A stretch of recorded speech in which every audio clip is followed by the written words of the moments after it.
She believed her kindness was saving me from the fields. I was brought into the house at dawn and dressed in clean clothes, while she smiled and called me boy like a blessing instead of a designation. She taught me letters and prayers in afternoon light and praised how quickly I learned. She introduced me to guests as her special charge proof of her Christian virtue and evidence that with proper guidance, we could be elevated.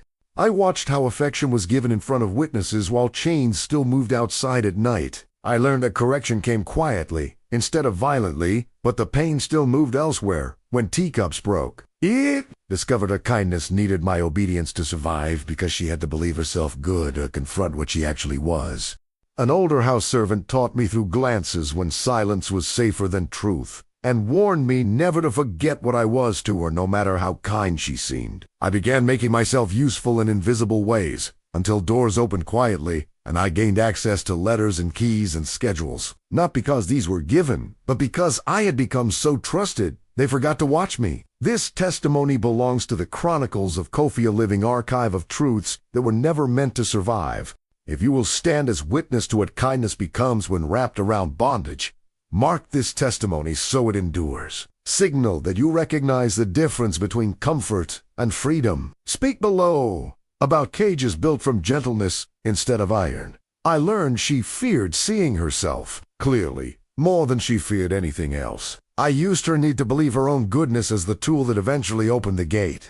I left on a Tuesday morning with her blessing to run an errand, and I never returned because ease is not freedom and education provided by a captor is not the same as education chosen freely. She remained certain she was kind. I remain certain of who I am. So I ask you now, when kindness is used to make bondage more bearable instead of ending bondage entirely, is that mercy or is that just a softer cage? I am brought into the house at dawn, the smell of soap replacing the smell of soil that has marked my skin for months. The transition is jarring, sharp.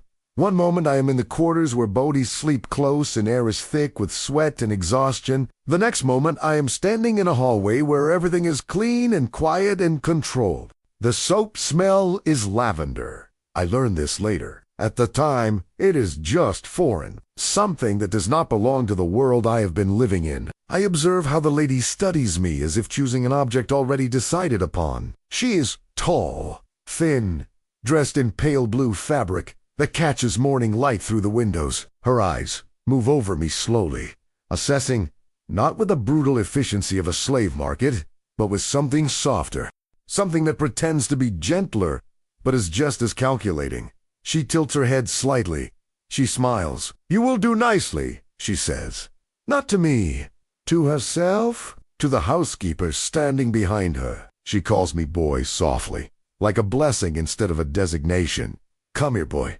The word is not harsh, not shouted. It is spoken the way someone might call a favored pet, with affection that assumes obedience, with gentleness that conceals command. The white woman thinks soft words make bondage kind. She is wrong. Soft words just make bondage harder to name. I step inside and leave the field behind me, physically but not mentally. The field stays with me. In my muscles, in my breath, in the part of my mind that understands what I am being separated from and why. I notice immediately how differently I am spoken to indoors compared to the field. In the field, commands are barked. Move faster. Work harder. Do not stop. Volume equals authority. Harshness equals control. In the house, instructions come wrapped in courtesy. Would you bring this, please? I would appreciate if you, when you have a moment. The requests sound like choices. They are not choices, but they sound like choices. Praise comes quickly when I perform tasks correctly. Very good, boy. How clever you are. Such a bright child. The praise is immediate, enthusiastic, delivered with smiles and sometimes small to choose a hand on my shoulder, a pat on my head. Correction comes quietly when I make mistakes. Not shouting, not violence, just a slight change in tone, a cooling of warmth, a withdrawal of approval that feels like punishment without being named as such. No, dear. Like this. We do not do it that way inside. I know you can do better. The disappointment is gentle, but it is disappointment. And it works more effectively than violence because it makes me want to please her to restore the warmth. I remember how my mother warned me about voices that soothe to bind. She told me this before I was taken. Before the raiders came, she was teaching me about a trader who visited our village regularly. He speaks sweetly, she said. He brings gifts, he smiles. But watch what he takes in return. Watch how much you give without realizing you are giving. She said softness can be a trap more effective than chains. Because chains you can see. Softness makes you forget you are being held. I begin listening more than answering from that first day. I pay attention to what is said, what is not said, what is praised, what is discouraged, what produces warmth, what produces cooling. I learn the language of this house, not just English words, but the emotional vocabulary, the codes, the unspoken rules. She dresses me in clean clothes that afternoon, not field clothes, but house clothes. A white shirt, dark trousers, shoes that are slightly too large but better than anything I have worn since being taken from my land. She brushes my hair herself. Her hands are gentle but firm. She hums while she works. Then she introduces me to visiting guests as her special charge. Is the boy I have been telling you about? She says to two women who have come for tea. I am educating him. Teaching him to read and write, bringing him up properly. The women smile and nod approvingly. How charitable of you, one says. A true Christian endeavor, says the other. The other servants look away when I pass them in the hallway afterward, not unkindly, not with hostility, but knowingly. They understand something I am just beginning to learn. They see what is being done to me, even if I cannot name it yet. An older woman, the cook, catches my eye, briefly. Her expression is sad, sympathetic, warning. I feel the weight of separation, settling on my shoulders like a cloak I did not choose, but must wear. I am being separated from the other enslaved people, elevated in small ways, given different clothes, different tasks, different language. The separation is intentional, deliberate, part of whatever purpose the lady has for me. I learned where I am allowed to stand, not in the kitchen with the other servants, except when summoned, not in the quarters except to sleep, not in the fields except to carry messages. I exist in the spaces she designates. The sitting room when she reads, the hallway when she needs something fetched, beside her chair when she receives guests. I am being positioned, placed, arranged like furniture to serve her purposes. My hand finds the bronze weight in my pocket. It is still there, hidden beneath the new clothes, small enough that it does not create a visible bulge, heavy enough to remind me I existed before this, that I am more than what she is making me into. She teaches me letters and prayers in the afternoon light that streams through tall windows. We sit in our private sitting room. She has a book opener primer for children. She points to letters and has me repeat their sounds. ABC I repeat. Very good, boy. You learn so quickly. Each lesson feels like a gift wrapped around a rule. The gift is knowledge, reading, writing, skills that are forbidden to most enslaved people. Skills that could be useful, could be powerful. The rule is gratitude. Obedience, the understanding that I owe her for this knowledge, that I am being given something precious that I must repay with loyalty. She teaches me prayers from her Bible, short verses, simple phrases. The Lord is my shepherd. Blessed are the meek. Servants, obey your masters. That last one she repeats often. She explains it carefully. She tells me it is God's will that some serve and some are served. That my place is to serve her, that this is holy. Right. Good. My mother's voice returns when I am told what words mean. I remember her teaching me our own language, our own stories, our own understanding of the world. She taught me that words are tools, that they can build or destroy, that who controls words controls understanding. Never let anyone tell you what your own thoughts mean, she said. They will try. They will use their words to name your feelings, to explain your experiences, to tell you what you should believe about yourself. Keep your own words, she said. Even if you must speak, there's allowed. I repeat what is expected and keep the rest to myself. Yes, ma'am. Thank you, ma'am. I understand, ma'am. My mouth says what she needs to hear. My mind keeps what I actually think. The two exist separately, safely apart. I observe over the following weeks how affection is given in front of guests. When we are alone, she is kind, but distant. She teaches. She instructs.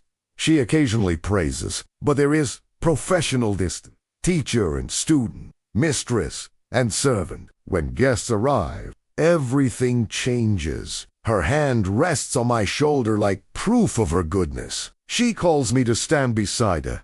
She asks me to recite what I have learned. She beams when I perform correctly. Show Mrs. Harrison what you're going to read. Boy, I read from the primer. Simple sentences. She smiles proudly. Is he not remarkable? She says to her guest. Such intelligence, such aptitude. It proves they can be educated if given proper guidance.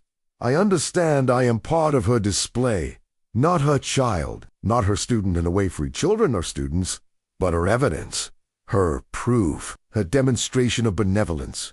I smile when required.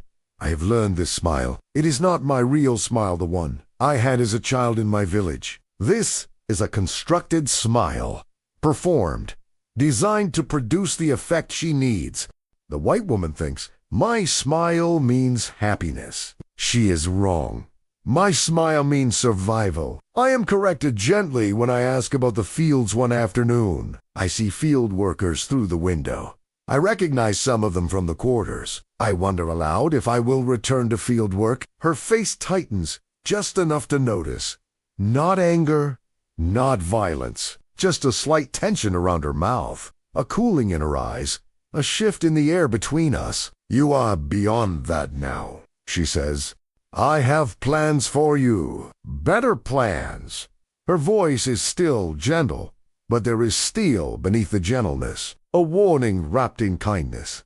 I filed that reaction away in my memory. I learn what not to ask, what not to mention, what topics produce tension, what subjects make her warmth withdraw. I do not ask again about the fields, about the other workers, about anything that reminds her I am the same as them, that my separation is artificial, constructed, maintained only by her will. In my land, this meant power recognizing its own fragility. Chiefs, who were secure in their authority, did not forbid questions. They answered or ignored them without tension. Chiefs who were insecure became angry at questions, forbade topics, punished curiosity. The lady's tension tells me something important. Her kindness requires my cooperation. Her narrative about herself requires my performance. Without my compliance, her story about being good collapses. This is useful information. At night, I hear chains moving outside the house from my small room. The sound is distant but unmistakable. Metal against metal. The shuffle of feet. Low voices giving commands. The sound pulls me briefly back to Africa, to the holding pens, to the ships, to every moment when chains have marked my existence. I steadied myself before memory deepens into something that would make sleep impossible. I breathe slowly. I count to 20. I bring myself back to the present, to this room, to this moment, to now instead of then. Morning comes without questions from the lady about whether I heard anything. She does not ask because she does not want to know, or because she knows I heard and chooses not to acknowledge it, or because the sounds are so normal to her that she does not imagine they would disturb me. Whatever the reason, the sounds are not discussed. They exist in the same category as other truths that must not be named, things that happen but must not be acknowledged, realities that function through collective silence. I do not forget. I never forget. Not the sounds, not what they mean, not the people still in the fields and quarters while I sleep in a house, not the separation that is being constructed between us. I remember all of it, even as I learn letters, even as I recite prayers, even as I smile when required. I understand by the end of the first month that her kindness needs my obedience to survive. She has constructed a story about herself, a narrative. She is the benevolent mistress, the Christian woman, the educator of the unfortunate, the proof that enslavement can be gentle, kind, Good for those being enslaved. But this story only works if I cooperate, if I perform gratitude, if I demonstrate improvement, if I appear happy, if I resist, her story collapses. If I run, her story becomes a lie, she told herself. If I refuse to learn or smile or perform, she is exposed as something she cannot bear to see herself as. She must believe herself good, not just appear good to others, but believe it herself. The belief is essential. Without it, she would have to confront what she is actually doing, what she actually is. I decide not to challenge that belief directly, not because I agree with it, not because I believe it, but because challenging it would bring punishment, would end the small privileges I am being given, would return me to the fields with nothing gained. The white woman thinks my acceptance means agreement. She is wrong. My acceptance means strategy. I prepare to use her need to believe herself good as a tool for my own purposes. Not immediately, not obviously, but slowly, carefully. The way my uncle taught me to work with fire.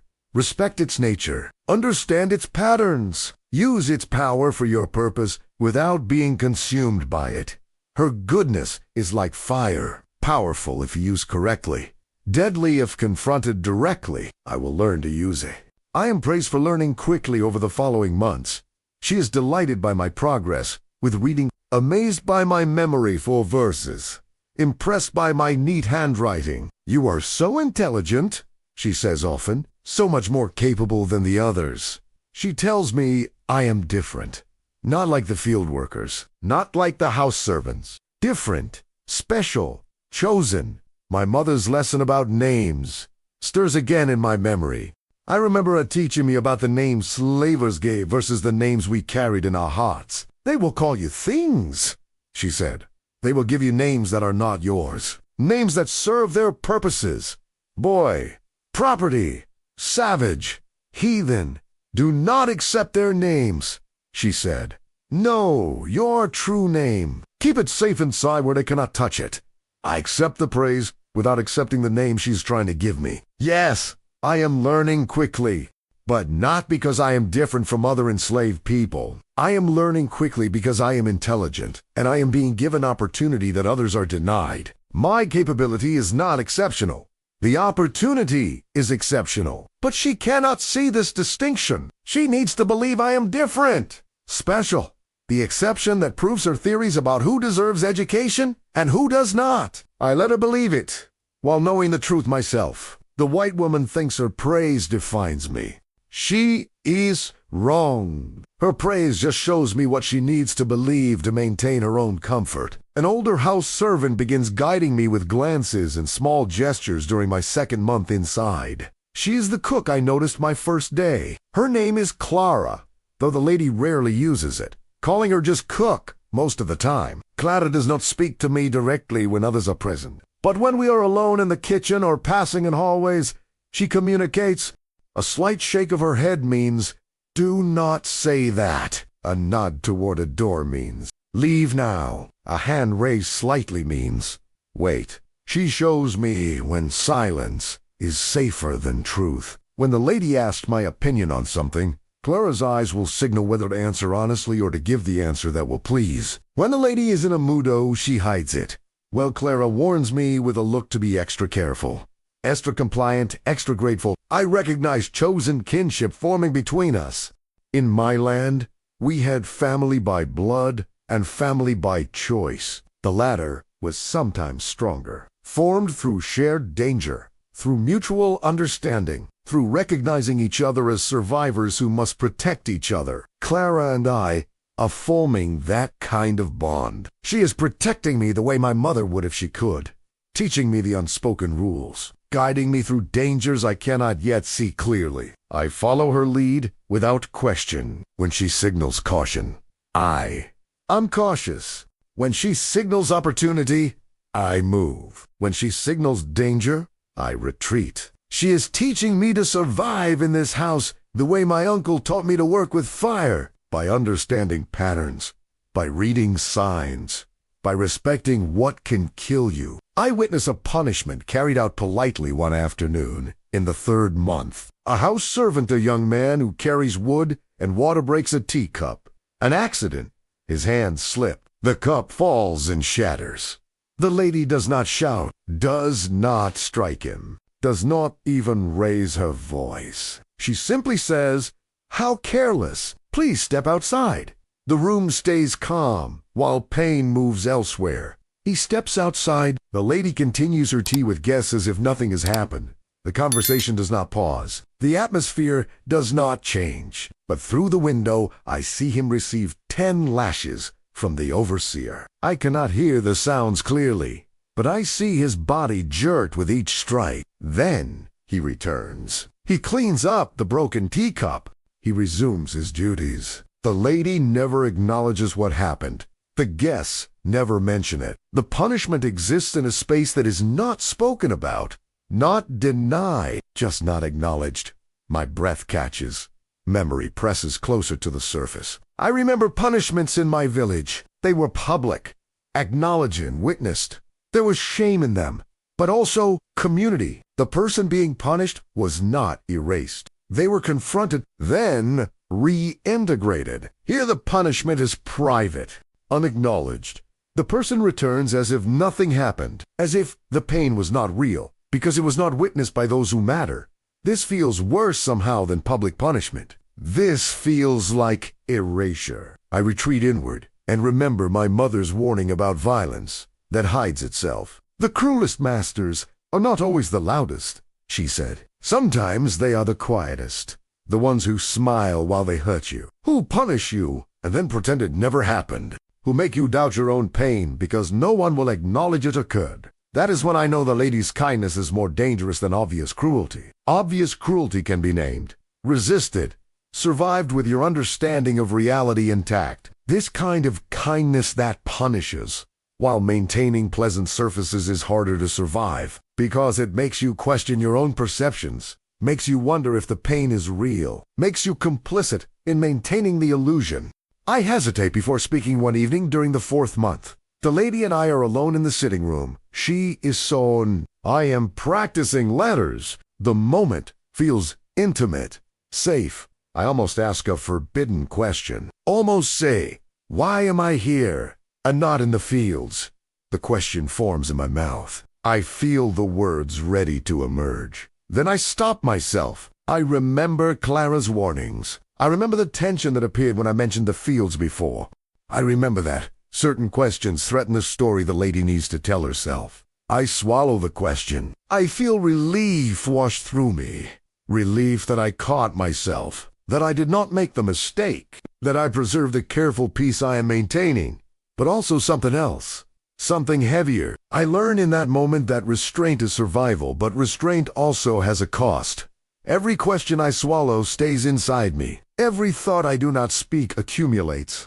Every time I perform instead of being, I lose something. I am learning to survive, but survival is changing me, making me careful, guarded, split between what I show and what I feel. My hand finds the bronze weight in my pocket. It is still there, solid, real, unchanged by my changing. I hold it briefly and remember that I existed before this house, that I will exist after it, that what I am becoming here is not all I am. I begin making myself useful in invisible ways, not just performing the tasks assigned to me, but anticipating needs before they are spoken, appearing with the book she wants before she asks for it, refilling her tea before the cup is empty, adjusting the curtains when the light shifts without being told. I remember my uncle teaching me precision over force in his workshop. He said that the best craftsmen were the ones who understood systems so deeply they could predict what was needed before the need became urgent, who could see problems before they manifested, who could adjust smoothly without disruption. Force announces itself, he said. Precision is invisible until you look for it. I apply that lesson to people now. Instead of metal or fire, I study the lady's patterns, her routines, her preferences, her moods. I learn to read the small signs that indicate what she will want next. This makes me valuable, indispensable, trusted. Doors open quietly. As a result, Doors that were locked begin to be left unlocked when I am nearby. Conversations that would have stopped when I entered continue because they forget I am there. Papers left on desks, letters left unsealed, keys left on hooks within my reach, not because they intend to give me access, but because I have made myself so useful, so reliable, so invisible in my usefulness that they stop seeing me as a threat. The white woman thinks usefulness means loyalty. She is wrong. Usefulness means access. She confides in me during the 6th month, mistaking proximity for trust. We are in her sitting room. Her husband is away on business. Her friends have not visited in several days. She is lonely. She begins speaking to me as if I am a confidant. Instead of property, she tells me about her worries. Her marriage is not what she hoped. Her friends gossip about her behind her back. Her position in society is precarious because her husband's business is unstable. I listen without responding beyond small sounds of acknowledgement. Yes, ma'am. I understand, ma'am. Information settles like tools in my hands as she speaks. I learn that her husband is in debt, that the plantation is mortgaged, that she fears losing her position, that her kindness to me is partly performance for others, proof of her Christian virtue, that she hopes will maintain her social standing. I learn that she is afraid, that beneath the confidence and control, she is terrified of being exposed as less than she pretends to be. I carry this information carefully, storing it for future use. In my land, this meant power. Knowledge was power. Secrets were currency. Those who knew things others did not could navigate danger more effectively, could predict movements, could prepare. Clara taught me this too, in her way. She knows everyone's secrets in this house. She hears conversations in the kitchen.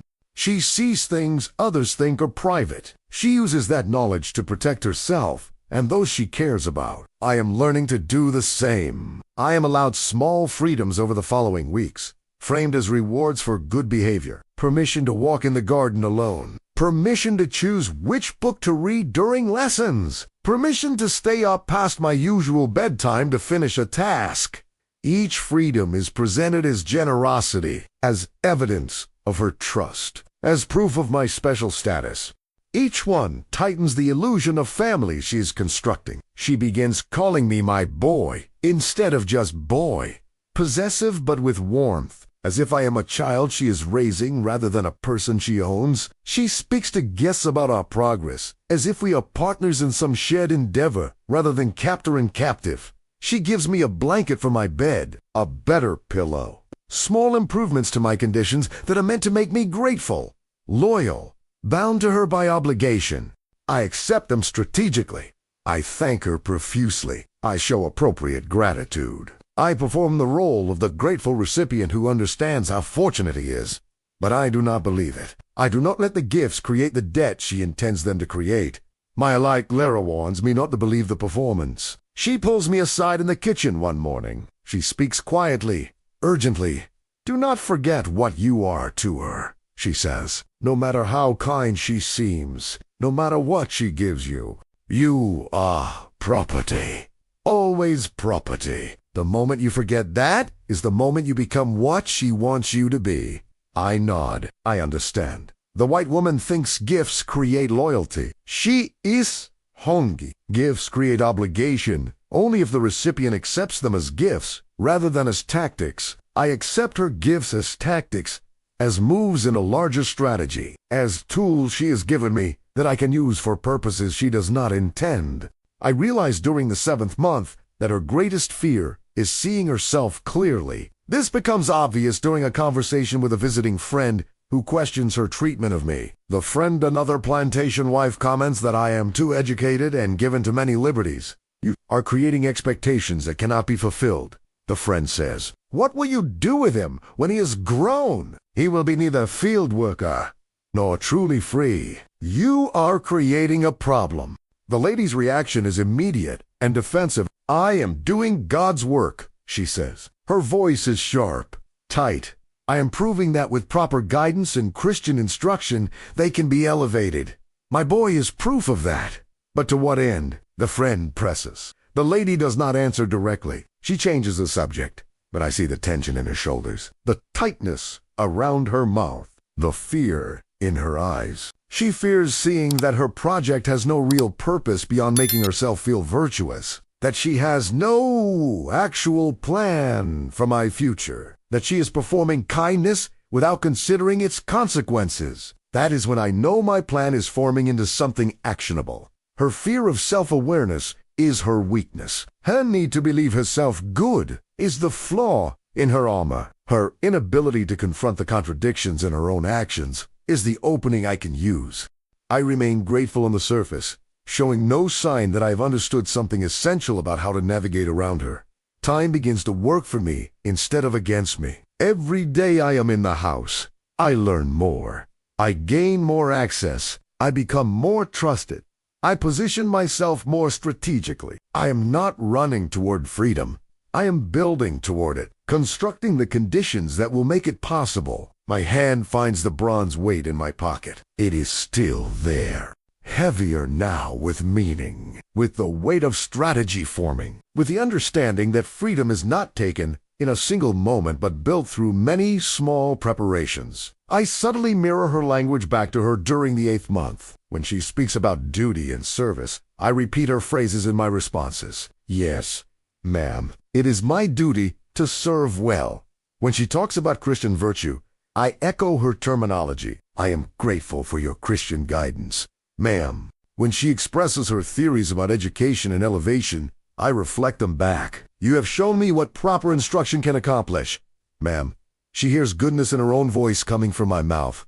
It confirms her beliefs, validates her actions, proves to her that she is right, that her approach is working, that I am becoming what she intended to create. I stepped closer to her trust with each reflected phrase. She begins to rely on me more, to confide more, to leave me alone with tasks that require trustworthiness, to forget to lock doors, to stop watching me closely. I step farther from her control, even as I appear to step closer to her influence. The white woman thinks imitation means transformation. She is wrong.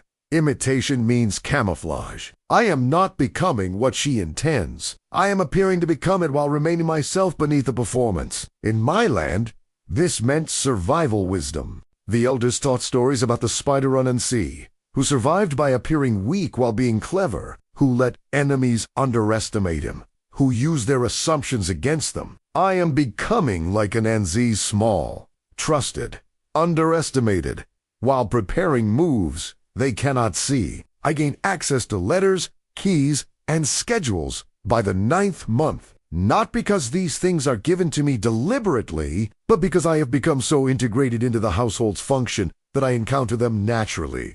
I am asked to file correspondence, to fetch keys when needed, to deliver messages, to organize the household schedule. Nothing is given directly as power or privilege. Everything is implied as duty and service, but the effect is the same.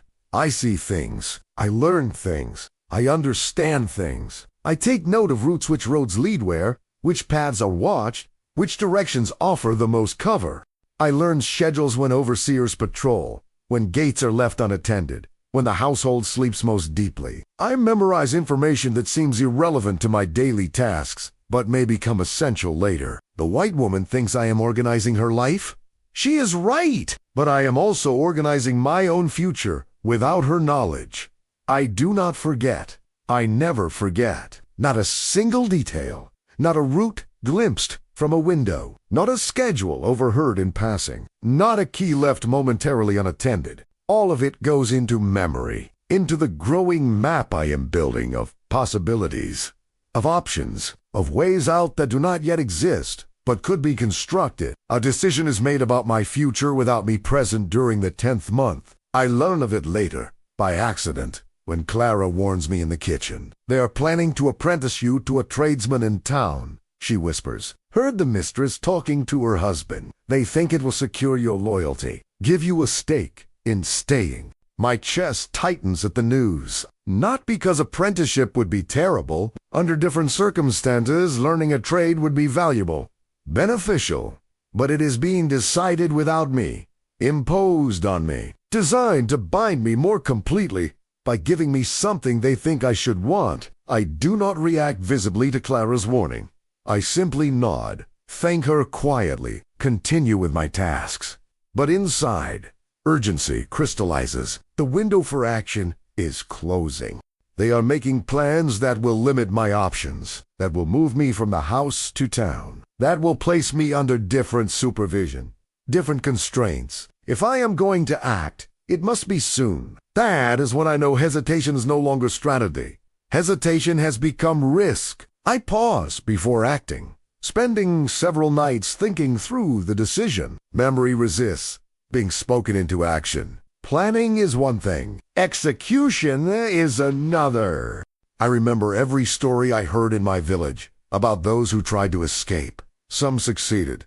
Many did not. The consequences of failure were severe. I remember my mother's words about timing, about patience, about not moving until the moment is right. But I also remember her words about recognizing when the moment has arrived, about not letting caution become paralysis. My mother's voice reminds me why I must move. Not because staying is unbearable. The house is easier than the fields. The lady's kindness, though false, is less brutal than the overseer's whip. But ease is not freedom. Kindness is not autonomy. Comfort is not dignity. And if I stay, if I accept the apprenticeship, if I let myself be shaped into what they intend, I will lose something essential. Not my body, they already controlled that, but my sense of myself, my connection to who I was before, my ability to choose my own path. I choose timing over confrontation, not escape through defiance, not flight through resistance, but departure through the same invisible usefulness that has gained me trust. I will not run in a way that announces itself. I will leave in a way that appears to be something else, until I am too far to be easily retrieved. I arrange circumstances that require my absence over the following week. I mention to the lady that the household is running low on certain supplies. I suggest a trip to town. I offer to go because I know the merchants.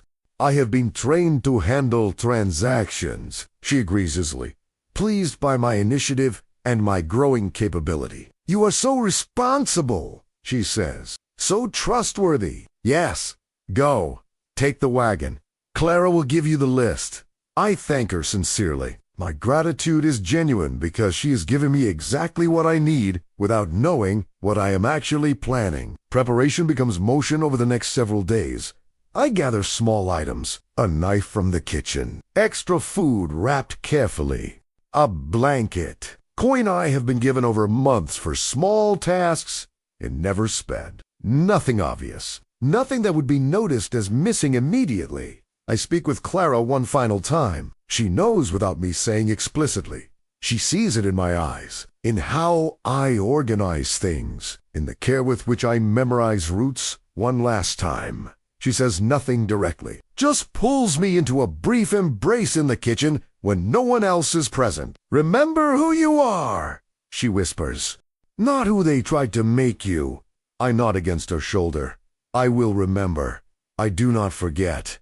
I never forget. I leave without ceremony on a Tuesday morning. The wagon is loaded. The horse is ready. The list of supplies is in my pocket along with coin and a letter from the lady authorizing my transactions. The lady comes out to see me off. She adjusts my collar. She reminds me to be careful.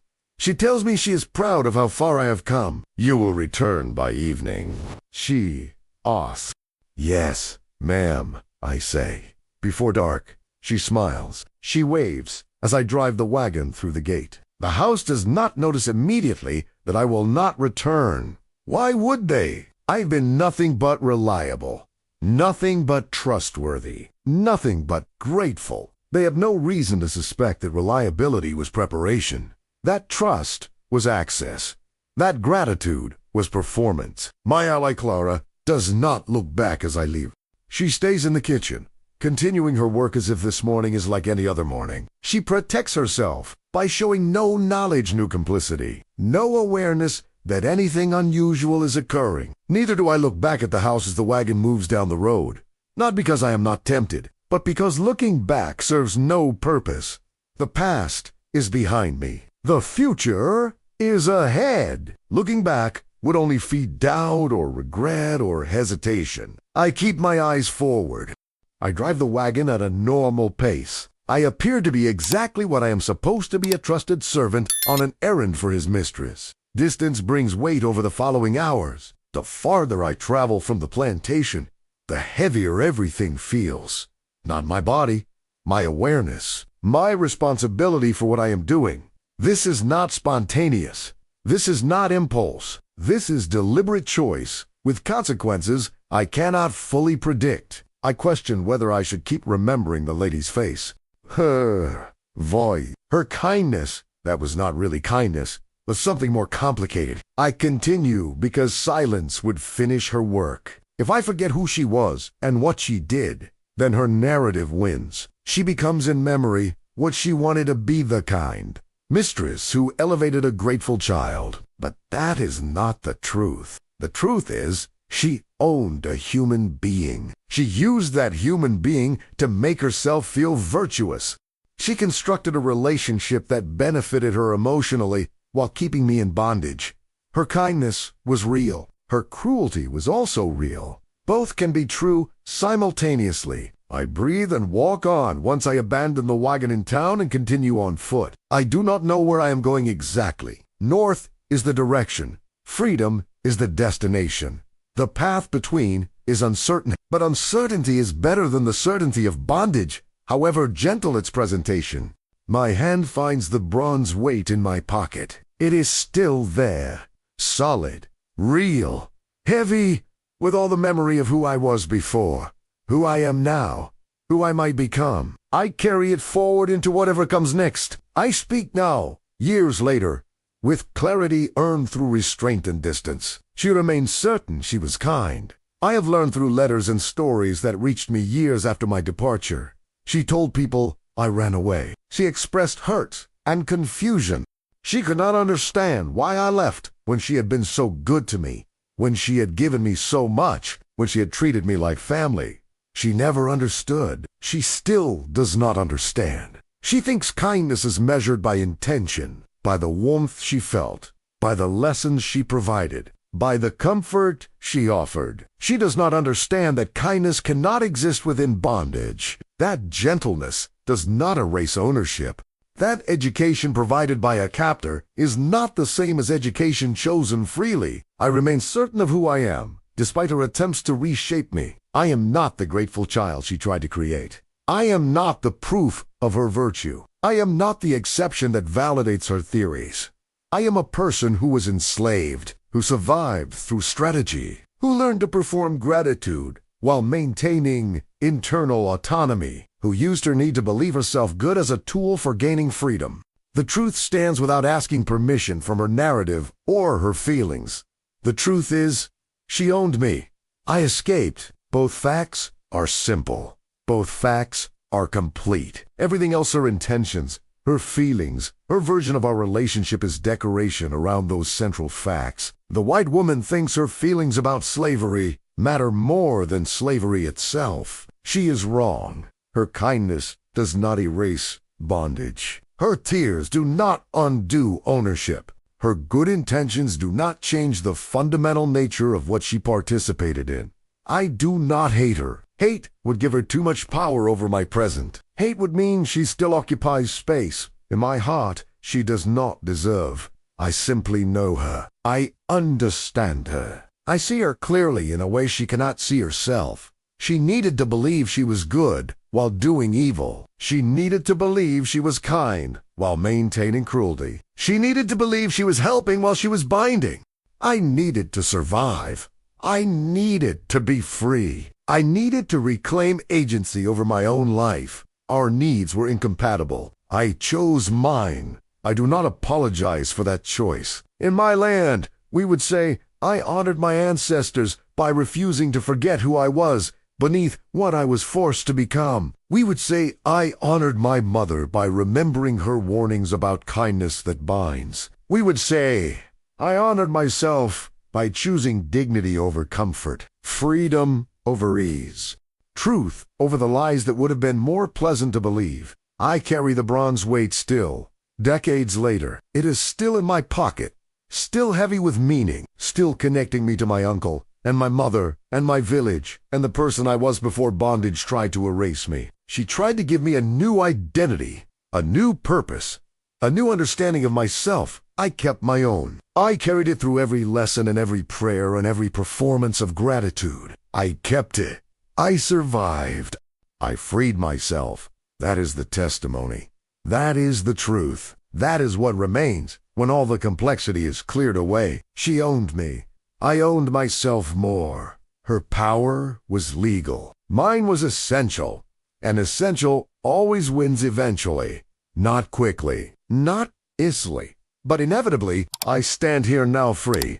Hold myself as proof that kindness cannot cage what refuses to be caged. That gentleness cannot erase the fundamental wrong of ownership. That no amount of education or comfort or affection can substitute for autonomy. She tried, she failed. I survived. The truth stands without asking her permission, and I stand with it.